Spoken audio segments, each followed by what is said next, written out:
When you play the Game of Thrones, you Subscribe and like. or you die. There is no middle ground. Alright, hello YouTube, welcome back to the Rescom YouTube channel. Today's video, we are going to be continuing on our Song of Ice and Fire reread. We are going to be doing Sansa 2. This is the character that I am most excited to look back on, and I want to take a deep analysis of her character throughout the story. So it's good to be finally back with her. It's been quite a while. We haven't seen her since the events at the Trident, so it's good to finally be back with her. Beginning on page 293, we see that Septim Ordain, Jane Poole, and Sansa are all in this litter with gold curtains, and they are heading to the Hand's Tourney. It's been this event that's been alluded to for a couple chapters now, and we're finally here.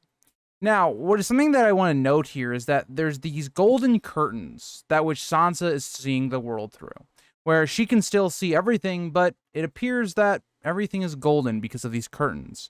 And right now, it really reflects the way Sansa looks at this world and this city, where everything is golden. Everything is in her fantasy. She's living in that fantasy, and that's something that's going to be very much played upon in this chapter.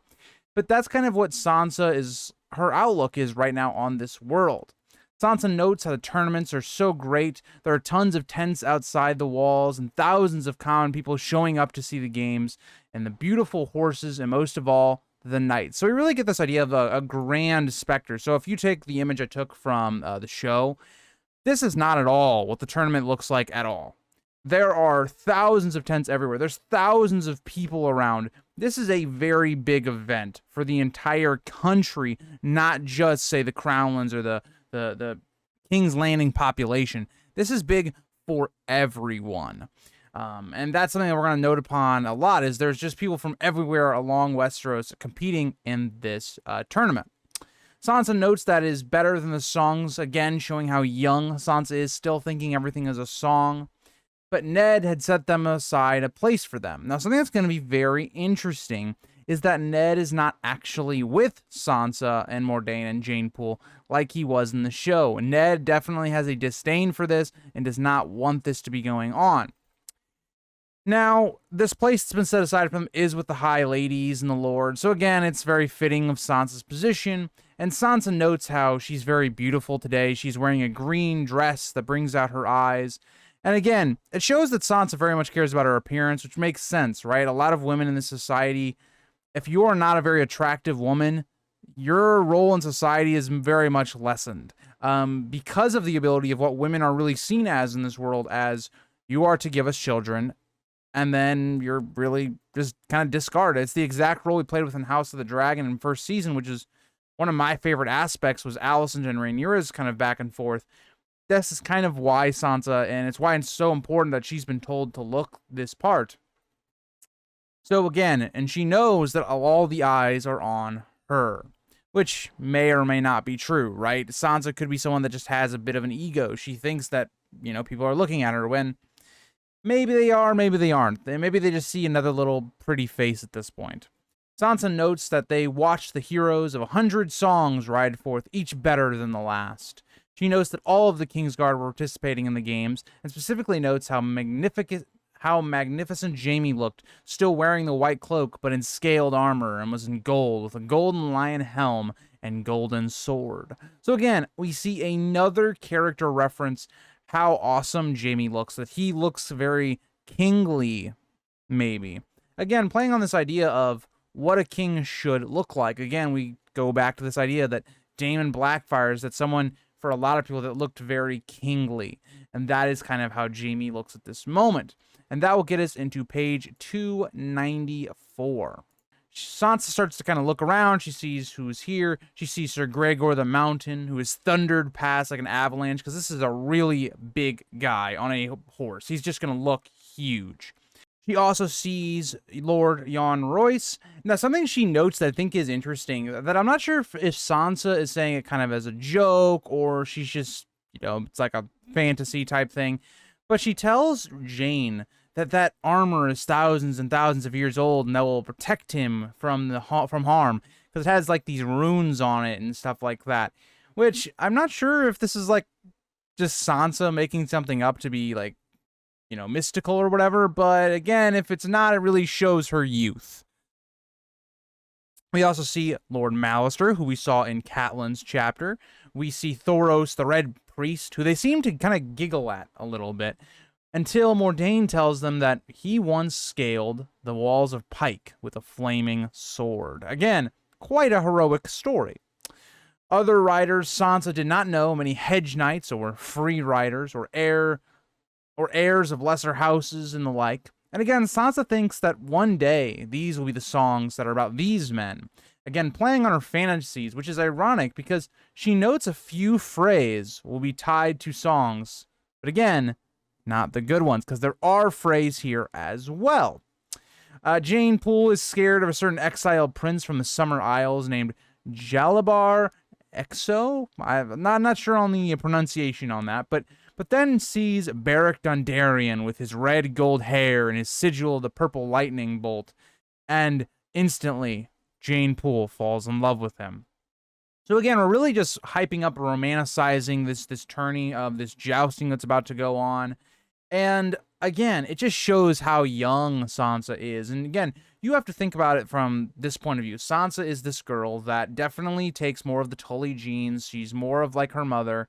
And we know that Catelyn, when she was younger, liked all of these things and still, to a degree, likes them. So Sansa takes from her mother. And when she hasn't seen any of these things, they don't even really get singers up in the north. To see all of these things, live entertainment that she's going to see with like the feast, even now you're probably seeing it with these jousts with some of the best of the world.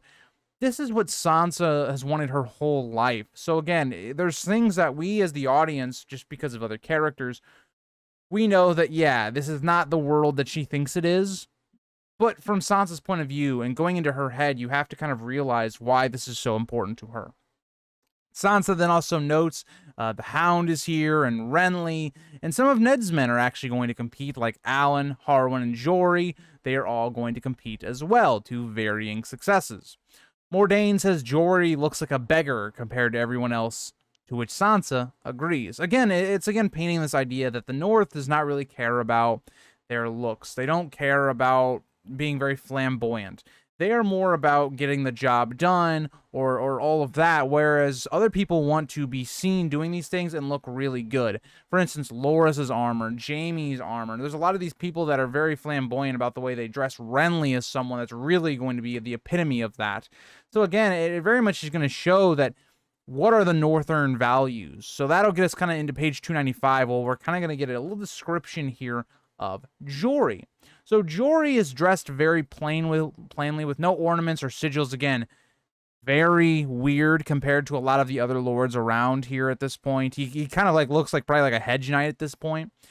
And Sansa even notes that Jory did do pretty decent. He beats a Redwine and he beats a Frey until he lost to a decision to Lothar Brune, who's kind of like this unknown person at this tourney. Unfortunately, Alan and Harwin did not face much better. Both fell to one of the Kingsguard, Meryn Trant, and Balon Swan. They couldn't have been that good if they lost to Meryn Trant. That's all I'm going to say. Sansa notes the riding went on until dusk, and many times the two screamed out, but Jane was just a girl. And again, this is another thing we're going to point on here is Sansa is this girl that really she's propped herself up as being, oh, I'm above a lot of these things. I can see violence and be fine, and I'm more mature than Jane is. When in reality, Sansa really isn't. Sansa is just someone that is more susceptible to seeing violence because we know Ned is someone that wants his girls to be tough. So Sansa, in a lot of ways, to me, it's a lot of this idea of projecting, right? Projecting her emotions onto other people. And I see that as a common trait that Sansa has early on in the story. And we're going to talk about it specifically when she brings up the events of the Trident, because as of so far in this chapter, she hasn't really thought about it yet. But we will get to it. And it's going to kind of confirm that theory that we talk about with when we get to Arya's chapters and how Sansa is acting towards her. Now, Jane was just a girl and would hide her eyes when a man fell, but Sansa did not look away. Very similar to Bran when he is told not to look away at the execution at the beginning of the story. She was made of sterner stuff. Again, remember that when Ned dies. I just thought it was a nice little parallel there where you think about this, where Sansa's saying, oh, she doesn't really care about these men falling over, or even a man dying, which we'll see a little bit later on. But we will see that that's going to come back to a head when her father dies. Also, it just shows like her other siblings. Sansa is still a child. She really hasn't learned the truths of the world. Now, this is something I also want to point out. Sansa is this character that really her main influence right now is Mordain. Ned doesn't really seem like he interacts a ton with Sansa. He definitely has more personal time with Arya than Sansa from what we see in the story. And Arya is someone that's she's already someone that kind of sees things for what they are. She's very much someone that grows up very quickly, but even she still needs that guidance, and Ned is the person that helps guide her alongside of Syrio in the early part of the story. And I want to note that Sansa, in a lot of ways, does not have a person helping her grow into an adult, to tell her all of these outlooks and to build her as a person. Whereas with Jon had Tyrion, Jon had Donal Noy. He had people kind of helping him really take what he has learned, his morals, and then apply them to his position to help him grow as a person. And that makes him a better man. We see Robb is someone that's surrounded by a lot of people, and he is someone that is being molded, and, you know, he has Luwin helping him and all these other things. And we see characters like Bran, where Bran is someone that's very similar to Robb in that way. The two have each other. Sansa kind of feels like the odd duck, where Sansa doesn't have the people around her helping her, you know, grow, right? She is someone that just doesn't have that. And Mordain, I've talked about, is, in my opinion, a bad influence. Mordain is someone that, in a lot of ways, is not teaching Sansa and Arya how to live in this world. And that's something that I think is very interesting to note. Sansa then remarks how well Jaime has been doing, easily cruising through his first two matches, but then having a hard-fought match against Barristan in which he won. Which, that is a pretty good win. Even with Barristan, how old he is, Sansa notes that Barristan was still taking out people that were like half his age. So again, very good win for Jaime. Sansa also notes that Sandor and Gregor have been cruising through the tilts as well, but the scariest moment of the day was when Gregor took on Sir Hugh of the Vale, killing him, sending him flying off of his horse, and Gregor's lance impaled into his neck, or a part of it kind of broke off into his neck. Not 10 feet from Sansa. Again, I want to show how normalized in this society these kind of things are, right? Like, Sansa is not really like shrieking back from this. She watches it. This isn't something that people are shocked by, right? Like, think about what happens after this. His body, his blood's cleaned up, and they continue. There's not like, it doesn't feel like there's any like moment of pause, like wow, that was pretty brutal. It just keeps going on, again, to show that violence has become so normalized in this world. It's something House of the Dragon, I think, also did kind of well with their first episode, when you have the idea of violence being as normalized as it is in this world. So getting back into it, we'll go to page 296. So again, Jane is someone that is completely taken aback by this. She can't compose herself. Her and Mordain kind of go away. But Sansa, and this is what I think is interesting and why a lot of people don't like Sansa, is Sansa kind of feels like someone that is not nearly as humane as someone like Arya. But Sansa, in this moment, feels nothing for this man. She didn't know Hugh. She didn't know his character, who he was, even though she's been sitting here going, oh, these are these grand knights, and they're filling my fantasies and all of that. At the same time, right, she doesn't even bother, like, weeping or having any type of feelings towards this guy. Sansa is not a robot. She questions this in her mind. She's thinking, why am I not feeling anything? She knew if this had been someone that she cared about, like Ned, she would be weeping, but not for this guy. She didn't know this person. And that's an interesting take on Sansa's, I guess, capacity of keeping things together. But it also foreshadows, once again, the inevitable death of Ned and a lot of people around her, right? She's going to lose everyone around her. Like, Jory's going to die, Ned's going to die, Mordain's going to die, Arya's going to be missing. Like, everyone around her is going to either die or go missing.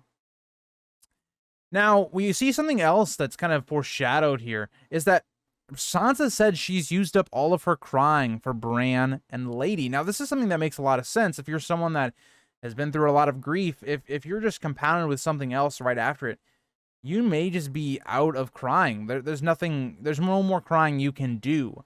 And I think it's interesting the way we see this, because Sansa shows that she had a lot of emotion towards the situation that happened to Lady and Bran. And I really think this reinforces the idea that Sansa is projecting her feelings onto a character like Arya, or even, as we'll see later, the Queen.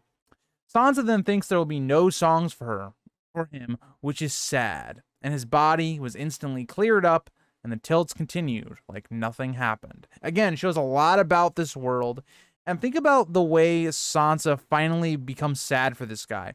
It's not that the guy lost his life, or whatever. It's because there won't be any tales of him. There will be no songs of his good deeds. There will be nothing about him. That's when Sansa is sad. Again, playing into this idea that Sansa is kind of living in this fairy tale world.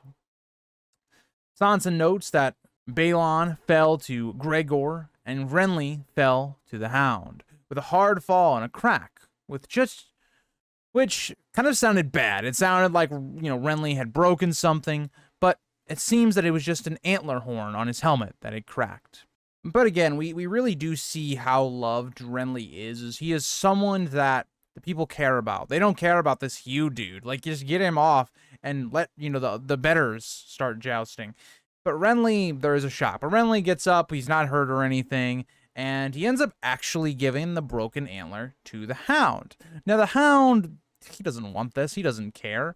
He ends up tossing it to the crowd, which creates a little uproar, because this is gold we're talking about. This is valuable. For the common people, this is valuable. There's fighting that starts breaking out, and Renly has to settle the issue. Which, again, it shows a lot of things, that Renly is kind of this person that's loved by the people. He's someone that, I guess, at least publicly shows that he's willing to settle issues with the common folk. It makes Renly this character that's very loved, and it's what the Tyrells and, I guess, Renly himself are basically going to say why he should be king. He has the most power, he's loved. Again, great foreshadowing as to later actions Renly will take. We then get some really nice writing that actually is very similar to the Hedge Knight, when we see a Hedge Knight disgrace himself when he killed Beric's horse. A nice little wink to Aerion Targaryen in the Hedge Knight story.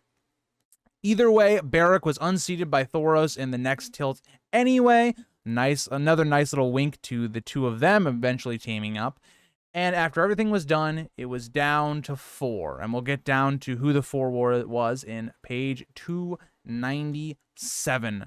So in page 297, we hear that the 4 were Loras Tyrell, Jaime, and the Clegane brothers. So if you're sitting here and you're like someone like Ned Stark, you don't like the Lannisters, and you see Jaime and 2 Lannister, like, bannermen, basically, you're not too happy. But, all the same, Sansa specifically notes how beautiful Loras was on the field. By the way, I just changed the picture, and I love the way Pycelles is kind of lurking in the background. For anyone that's listening on, or watching the video instead of listening, there's just a wild picture from the show where Pycelles is really lurking behind Sansa. But Loras looks beautiful, right? He's riding very beautiful. His horse is beautiful. Everything about Loras is like the quintessential fantasy knight for Sansa. And he has beautiful armor with flowers on it.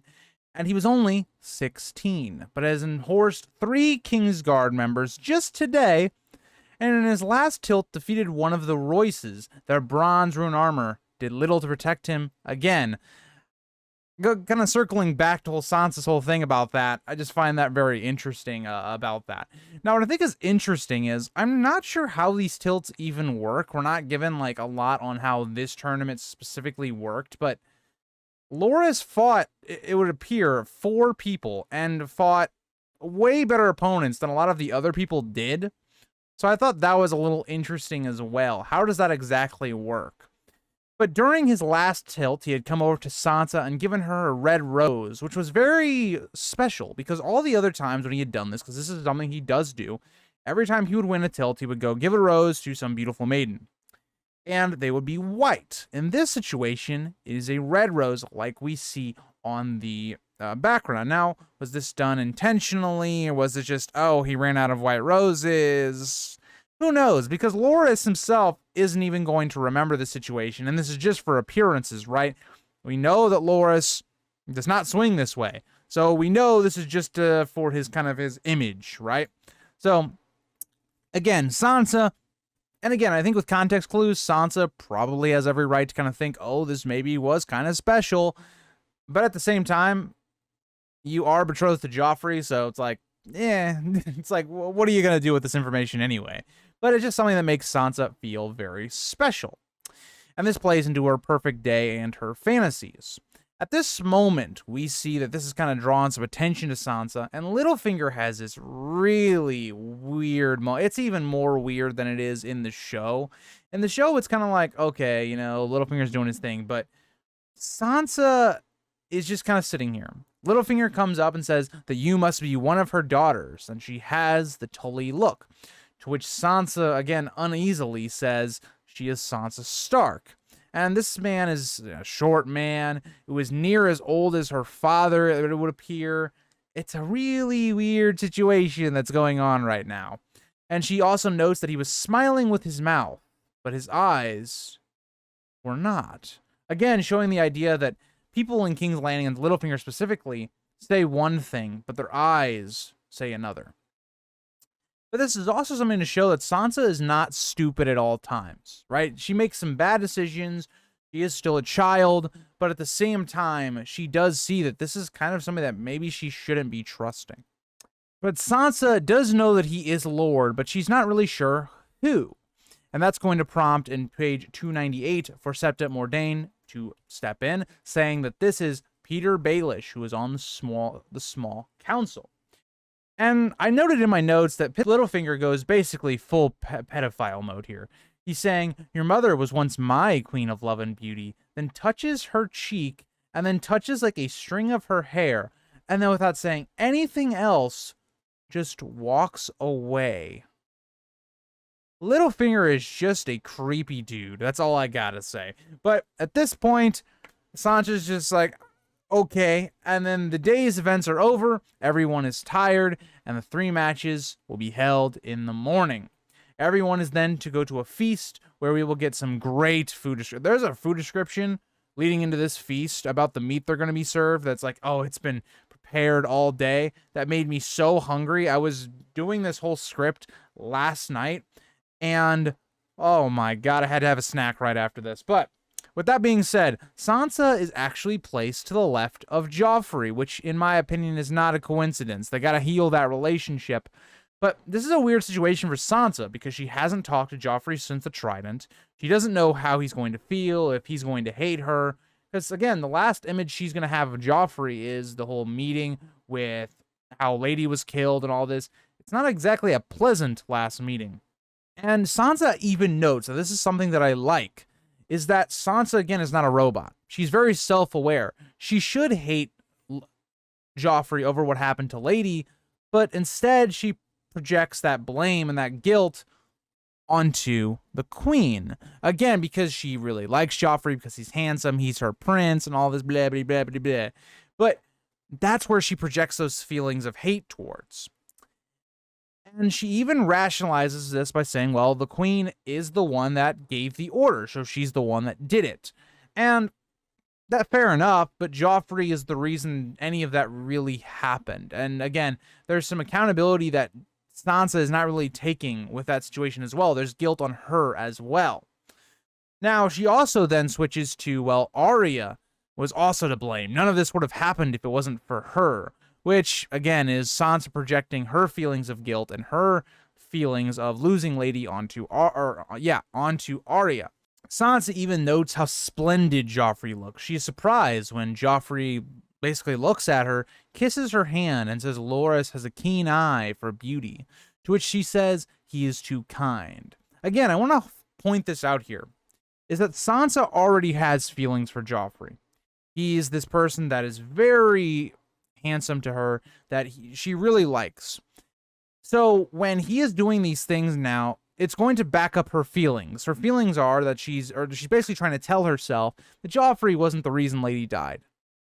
And now when Joffrey starts acting very gallant, he's going to play the Lord for majority of this night, not the whole night. And he's going to play this really good man role for Sansa. It's going to back up those feelings.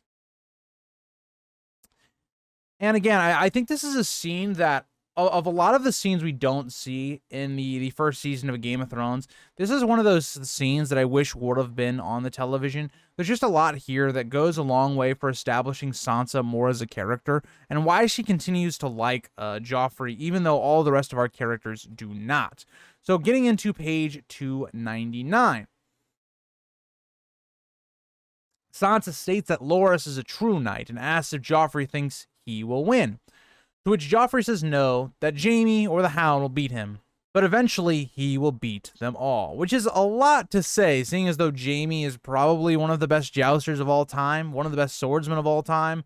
The Hound and the Gregor specifically are huge and massive opponents, and Loras, even for him only being 16, is an extremely good jouster.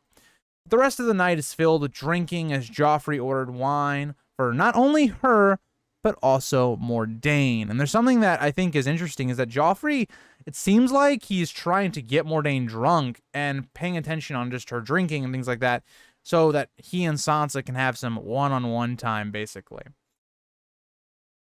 And again, this is like a fantasy for Sansa right now. She's with her prince, there's a lot of entertainment at these feasts, and Joffrey is playing the good, gallant man. He's giving her compliments, helping her with her food that she's never opened, cutting things open for her and helping her eat, jesting with her, playing the gallant prince perfectly. And this is something that, again, is, I feel like, a little bit lost in the show, is how well Joffrey manipulates Sansa, how well he's able to kind of flip that switch and play the perfect prince really easily. And Sansa is even ignoring Mordain at this point. And again, she's just enjoying her time right now. This is something that she's only dreamt of. And that gets us into page 300. Now, I know this feast is from a completely different other thing. Just imagine Tyrion is not here and that's Joffrey, and Sansa's a little younger. I couldn't find any images for this little section of the book, so I wanted to make sure I had something. But we see Sansa is basically full. She could barely even eat 2 lemon cakes, which are her favorite, when Robert begins to shout. We note that Robert is extremely drunk, like usual, and is basically saying that he is in charge and that he will fight tomorrow. Sansa notices that no one tries to stop Robert, and Cersei leaves with no expression on her face. Again, we get the idea that Cersei was trying to stop him from fighting because, again, as we're going to see, there's no real point for Robert to do it. Who is going to hit Robert? But again, Jaime looks to intercede, but Robert pushes him hard to the ground, saying he can still knock him to the dirt with his hammer. No one could best him. Again, we see what alcohol does to people, and it's a little bit more of that conflict of Robert's disdain of the Lannisters at this point. Jaime basically just takes this on the chin. He says, "As you say," and Renly offers to get him a fresh goblet. At this moment, Joffrey says it's late and asks if she needs an escort back to the castle. At first, Sansa says no, but she looks over at Mordain, who is passed out drunk on the table. She then responds with yes. Now, let's get into Sansa's mind, the way that this has just been phrased. Sansa is under the idea that Joffrey is offering to guide her back to the castle, and why wouldn't he be doing this? This is like the perfect way to end her fantasy, because once again, Joffrey has been playing this good, gallant prince pretty well. So again, I think that makes a lot of sense, and I think rationally Sansa maybe should come to that conclusion, even though she's been given signs that Joffrey is not this person that he's pretending to be. But that will get us into page 301. And at this point, we see Joffrey call for the Hound, which is something Sansa did not expect at all. But more or less, Joffrey tells the Hound to escort her back to her chambers and to the castle. And the Hound begins to take her, and Sansa is kind of like looking back like, Mordain, wake up, it's time to go. And doesn't really work. And the Hound even scoffs at Sansa, saying, "Did you really think he was going to take you?" Which, again, it just, if the Hound is telling you so blatantly that this guy is not what he says, Sansa should be registering that, but Sansa just has this built-in image that lets her look past those red flags. It's something that I think is very human, and people do it all the time. With this, the Hound laughs. And at this point, Sansa is looking around. She sees that the benches are mostly empty. Robert has wandered off, and that her dream night is over. As they begin their way back, there is a very awkward silence, and Sansa even notes she is afraid to look at him directly. She knows that she should be better than this. She was trained in the ways of courtesies, again, showing that this is what women are trained to be, very courteous, to be the lady. That's what they're trained to be. But eventually she breaks the silence, saying, "He rode gallantly today." To which again the Hound scolds her, saying, "He is no knight. He spits on them, and he does not want her empty compliments." Again, the Hound is someone that does not like knights for a lot of reasons. Knights are not these chivalrous people for the most part. There are some that are, but a lot of them aren't. Gregor, his brother, who's an awful human being, is a knight. The Hound says his brother is a knight. Did you see him? Sansa starts to respond to it that, yes, he rode, and the Hound says, and cuts her off saying he rode gallantly, obviously making fun of her, and Sansa picks up on this as well. And Sansa kind of has one last little clap back. She tries to kind of verbally spar here, where she says no one could withstand him, which was true, but this does not really please the Hound, as he refers to her like a little bird from the Summer Isles that just repeats whatever she has been taught. Which in a lot of senses, the Hound is right here. This is what Sansa's been taught to say. It's been what she's been taught to do as a person. In a lot of ways, Sansa is not acting as a normal, rational person would. At this point, Sansa says that he is being unkind and wants to go. The Hound again mocks her, saying that that is, again, true enough on that nobody could withstand Gregor, but that the second boy he fought had no place being there in that armor, and it was not on correctly. And that Gregor knew it. It's no mistake that Gregor's lance went there and killed him. That's where Gregor wanted it to go. He calls Sansa stupid as well with her empty brain. He then takes Sansa by the chin, and again, Sansa has had an eventful day with people like either giving her things or like really being weird, and more or less he takes Sansa by the chin and forces Sansa to look at him. He notes that she is afraid to look at him and forces her to. There is nothing Sansa can do but look at his face, and she sees the left side of it burnt and a lot of the flesh gone to the bone, an ugly sight. This prompts Sansa then to begin to cry. And that gets us into page 303. Again, the Hound continues to mock her, saying no pretty words or compliments that you were taught to say. There's nothing that Sansa really says. There's nothing she could say. He then begins to tell her how his face got the way it was. Sandor was 6 or 7, and a woodcarver had come into town and had tried to curry favor and sent them gifts. Again, completely natural. We see this all the time, right? When we look at Catelyn with the Crossroad Inns, she was always welcomed there, given snacks basically for free and cakes. But again, we see that with the Cleganes as well, where people were sending them gifts. Gregor got a knight that Sandor wanted. Gregor was 5 years older than him and already 6 foot full of muscle. So let's put this in perspective. Gregor was only 11 or 12, and he was 6 feet tall and full of muscle. That is crazy to think about. Gregor at 12 was taller than me when I am 23 years old. Like, that's wild to think about.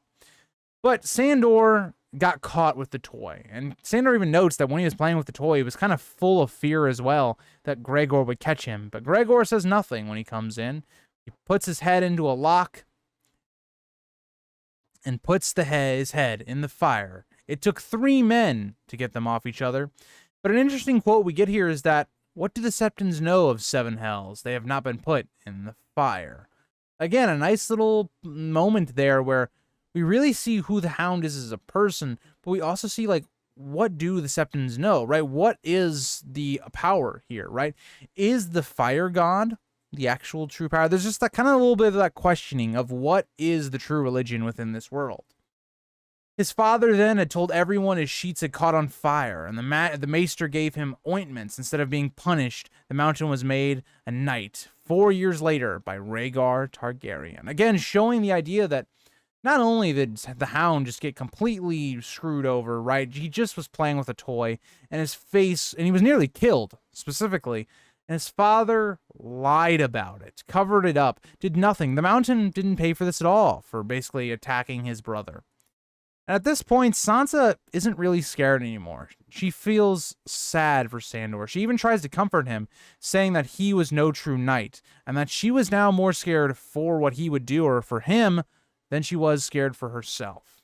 And that gets us into the last page, page 304. But again, it shows us a lot about Sansa as this character that can have empathy for other people, and she's not always this person that is kind of more thinking about herself. But at this point, the Hound springs back into life, catching her hand, and says, no, he was no true knight at all. At this point, they get a ride up to the castle, and they go all the way back to basically her hallway to her quarters, and he finishes by saying, if you tell anyone this story, I will kill you.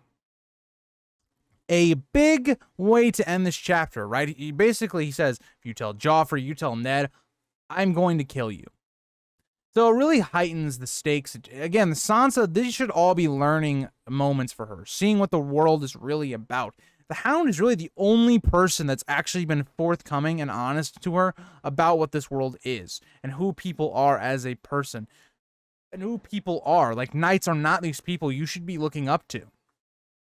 A lot of knights are not good people.